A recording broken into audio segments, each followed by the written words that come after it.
Hi guys, Matt Collins from Boat Soleil.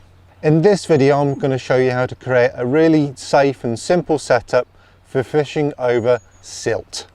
It's mid-April, the water's warming up and the fish are starting to be active in the shallows.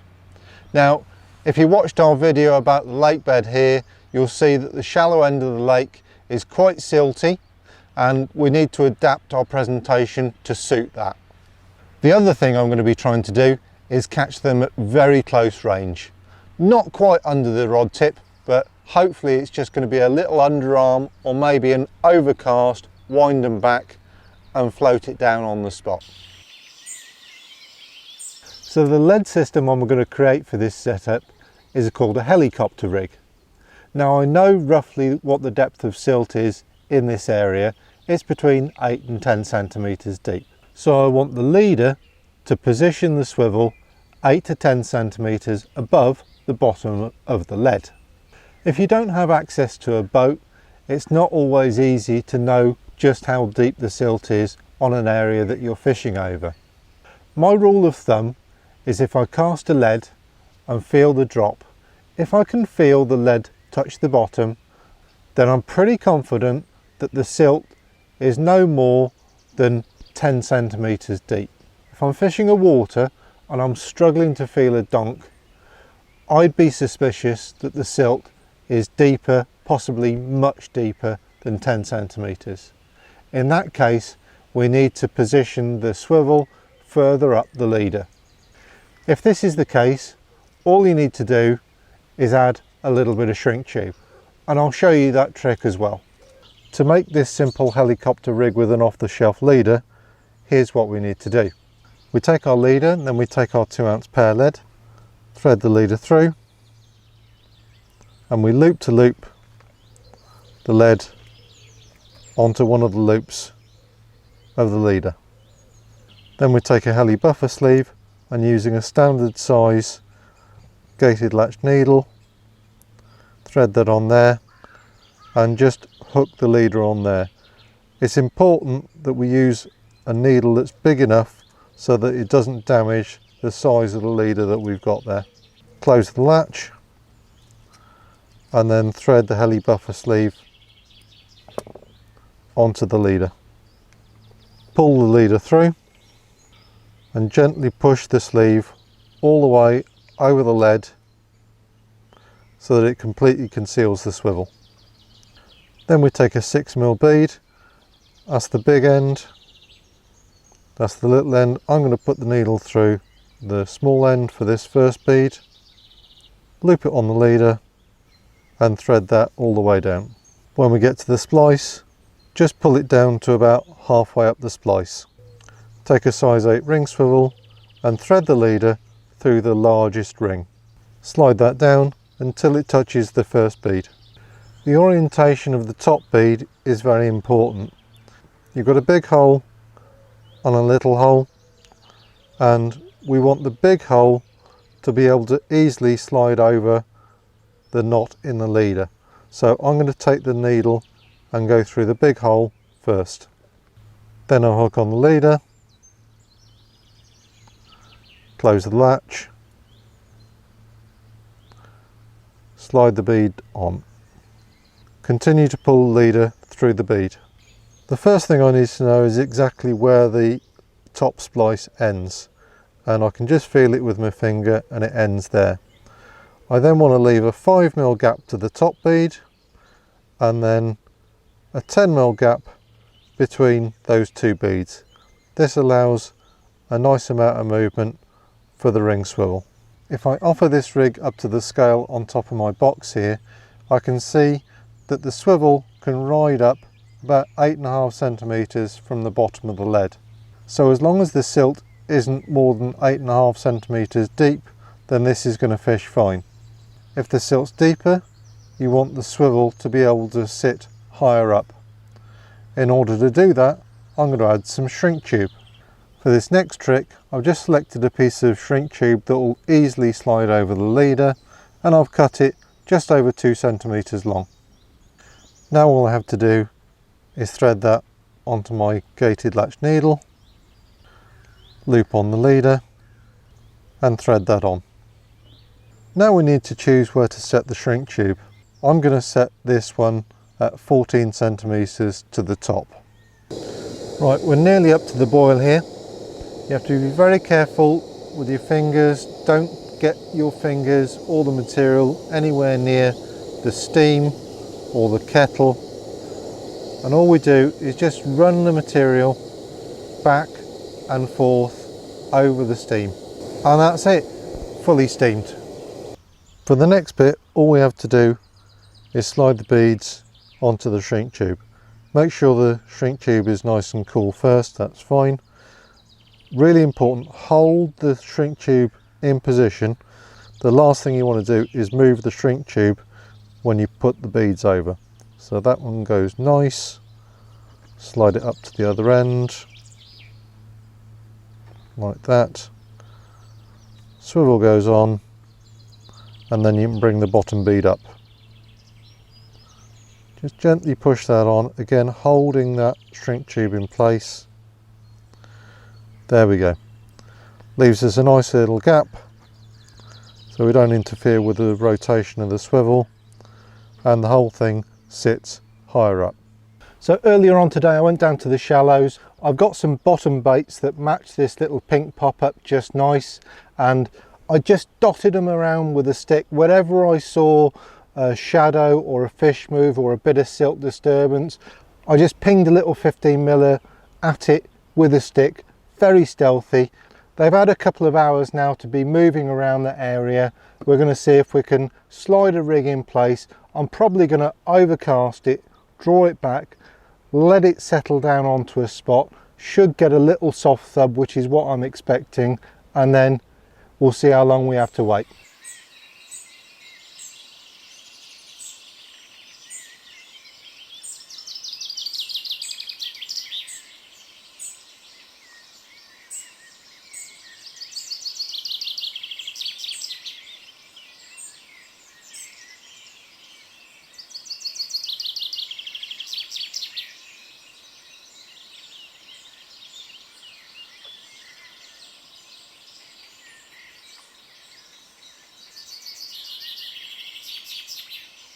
I can't stop smiling. I know you're probably going to think that's a complete fake, but that is absolutely genuine what happened.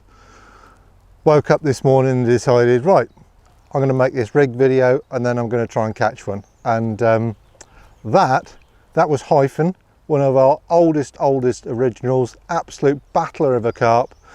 I'm going to rewind the clock a couple of days. I'd noticed the fish were coming down the shallows up into the silty end. Basically you could see plumes and plumes of silt bubbling up, and I thought, well, I haven't really fished enough in silt myself. I get lots of questions on how to fish in silt. I'm going to come up with just a simple little variant of what I've got based on things that I already know that work, and see what I can do. I haven't invented the helicopter rig, it's a basic principle, but I just made one up, a simple one with what I got. So I tried it the first night, and within an hour, single pop-up, it was away. 30-pound mirror. Well, that's a good result.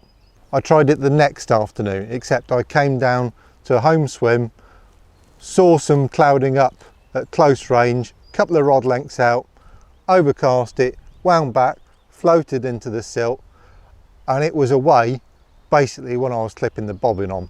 I was astounded. That turned out to be the snub nose mirror at 37, which is a right result.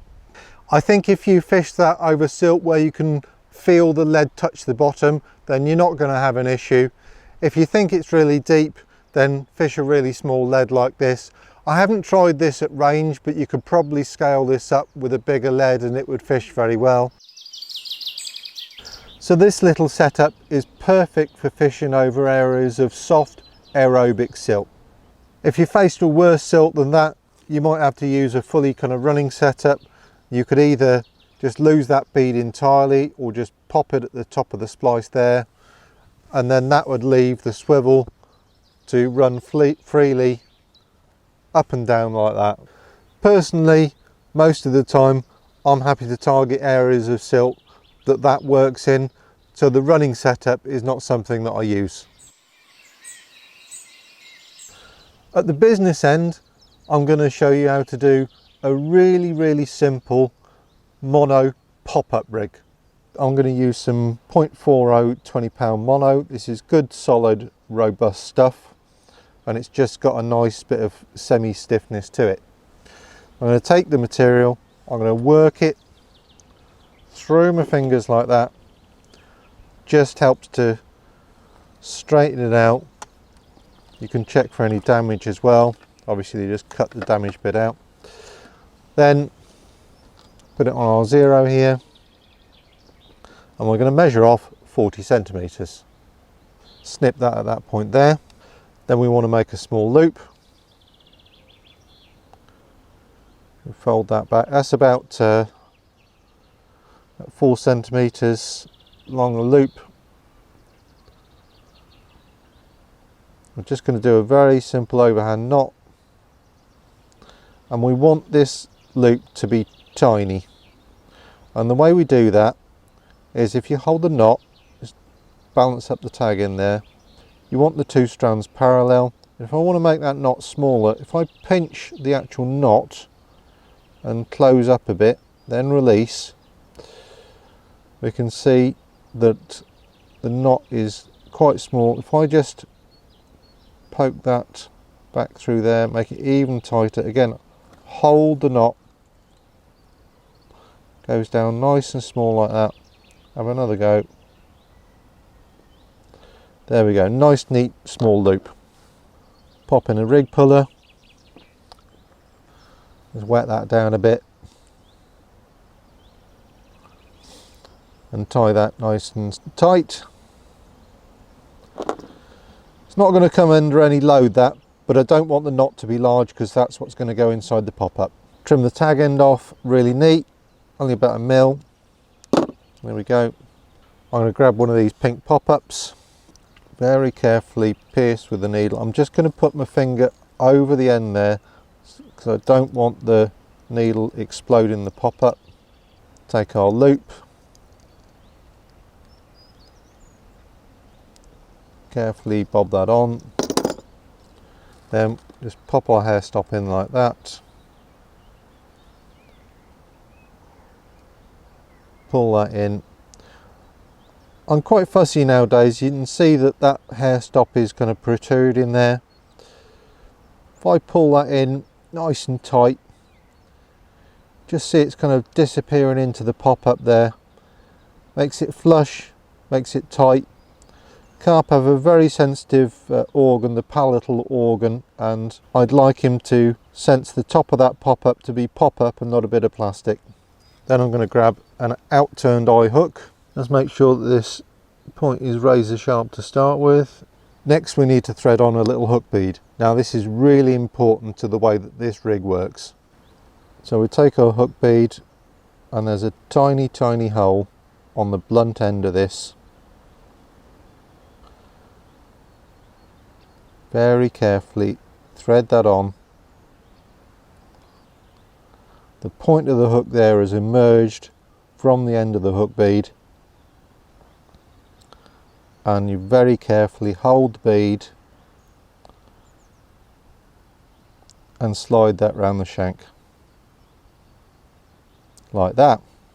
I've just slid the bead round until it's just roughly opposite the point there like that, and we take our hook link and we're going to pass, that's the back side of the hook, that's the front side of the hook, so we're going to go from the back to the front. Now normally with a bottom bait rig I pinch that and tie that there, but this is a pop-up rig and I want this pop-up to sit much tighter to the bend of the hook. So I'm going to push that round. I'm going to be whipping down to where my fingernail is, just there.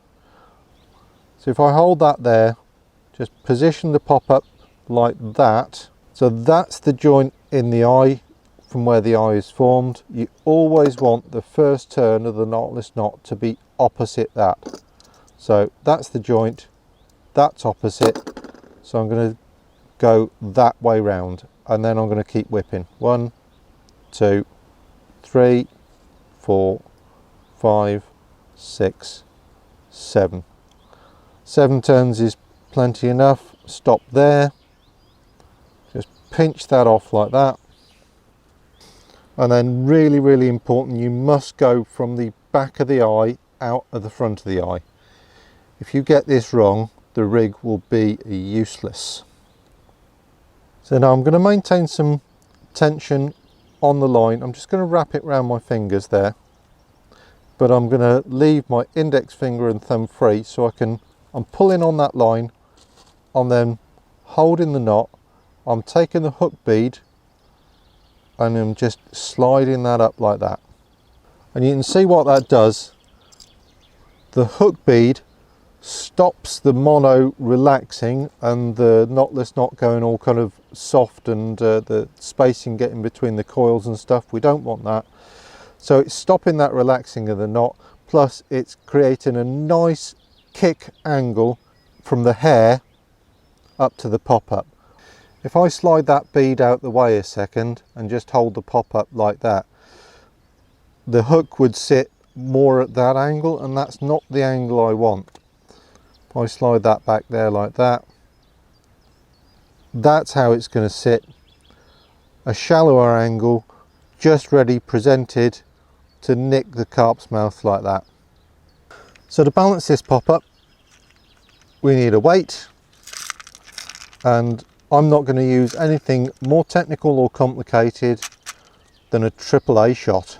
So before I use a split shot, I just want to make sure that it's nicely opened up. So I just push it onto my nail like that, just to open it up properly. This next bit might seem really simple, but there is a right way and a wrong way of putting on a split shot. It's really important when you're using split shot over heavy mono like this, that the groove is opened up really nicely. Now, if it's not opened up really nicely, I could get my thumbnail in there and splay it a bit, or just get a fairly blunt knife and just kind of open that out. It's got to be nicely splayed like that. If it's not, then my next trick's not going to work. So what you need to do is you need to hold it so that the pop-up is on the downside, hook point closest to me, and then we position the split shot with the groove facing me as well. We've got about 2.5 centimeters between the split shot and the top of the eye, and make sure that the mono is nice and deep into that groove. Then we can squeeze it on. Nice little squeeze with the teeth, and we can see that that groove's closed up nicely. It's not fully tight, but it's not going to go anywhere. Now I'm going to show you why that's so important. If you look end on, you'll see that when I hold the hook in a upright position like that, the mono is towards the bottom section of the split shot. You'll see that if I let go of that hook link like that, the split shot wants to turn, and when it turns, it wants to turn the hook point over like that. You get an off-center effect, so the split shot is rotating the point of the hook downwards at all times. I know I'm turning that there, but you'll see that the split shot is resisting that motion. This means that when we do the palm test, the split shot is helping that hook turn and grab every time. It's a very small detail, but these details matter. I'm going to show you what happens if I were to do it the wrong way. So I'm just going to open up that split shot like that, and then I set the hook the other way up, take the split shot and put it that way around.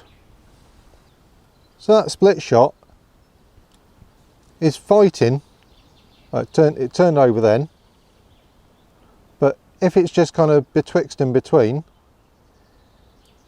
it's actually turning the hook away from the carp's mouth. So something as simple as how you orientate the split shot on a pop-up rig is going to make a difference between you catching and blanking. So I'm really not bothered about squeezing a split shot onto the hook link like this. It's 0.40 mono, it's robust stuff, It's not going to cause any damage. I've certainly never had a hook link fail at the split shot there where I've squeezed it on in this manner, so it really is not something that I worry about. Now all we've got to do is join the rig to the lead system. Right, I'm going to add a little anti-tangle sleeve. This is optional, but it does just stiffen up the hook link next to the swivel. And we take the swivel and I'm going to tie this on with a 5-turn tucked blood. So 1, 2, 3, 4, 5. Tested lots of knots in this material, and the 5-turn tuck blood seems very reliable, very strong. Then we wet that up and we're just going to ease that down. Nice tight coils there, so that's tightened down properly. Trim the tag end, and we just take our anti-tangle sleeve, push that up over the swivel.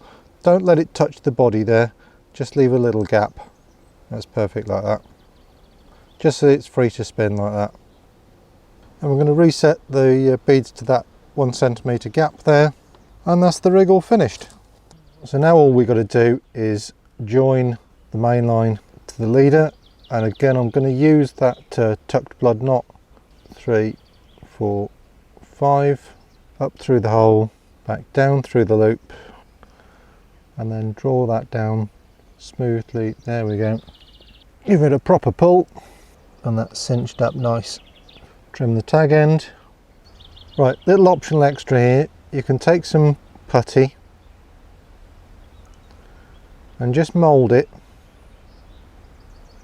around the tip of the anti-tangle tubing and the line. It just helps the rig boom away from the leader. So it's going to drop like that. Last thing to do, and this is really important when fishing pop-ups, we've got to make sure that we've put a big enough shot on for the size of pop-up that we're using. Otherwise we're going to be fishing a short zig. So to do that, you can drop it in the margin or drop it in a bucket. I'm going to use my little test tank. Hopefully I'll just be able to drop this down. There we go. Absolutely flew to the bottom there. Sits pretty perfect. That hook's virtually vertical, only a few degrees off vertical. I'm really not worried about that. I know that that might look very simple and crude compared to something like a Ronnie or a shod, but you've got to trust me guys, this is all you need. There we go. Drops, cocks, that's going to catch us a carp. Now you probably noticed how quickly that pop-up sunk to the bottom there. We've got big fish in here, they're going to move in, they're going to be wafting the bait. I don't want this flying around in their faces. I want them to have to approach it cleanly, snaffle it, and then for them it's game over. So the way this rig works, sat there perfectly primed like that, carp comes along, snaffles the pop-up, and the first thing he's going to do, he's going to pick that up. This is going to be plugged into the silt, so we're going to have some additional bolt effect. And then he's going to feel the weight of the lead, and he's going to pull it, and he's going to try and shake it. And what happens is this top bead is going to pop off the splice of that leader then. We're going to get a massive amount of indication. He's not going to be able to use the weight of the lead to throw the hook out. So it acts very much like one of my trick running lead systems. I'm winding, that's going to slide down there. We're going to be playing the fish like that. So because we've got a nice long distance here, we're not going to have this problem of the lead levering the hook out like we do on the shoddy. We've got a nice simple long boom here, nothing fancy, nothing complicated, very simple, very effective rig. So there we go. As always, if you've got any comments or questions on how to fish in silt, then do leave a comment. I do try and respond to them all. Hope you've enjoyed that. Cheers.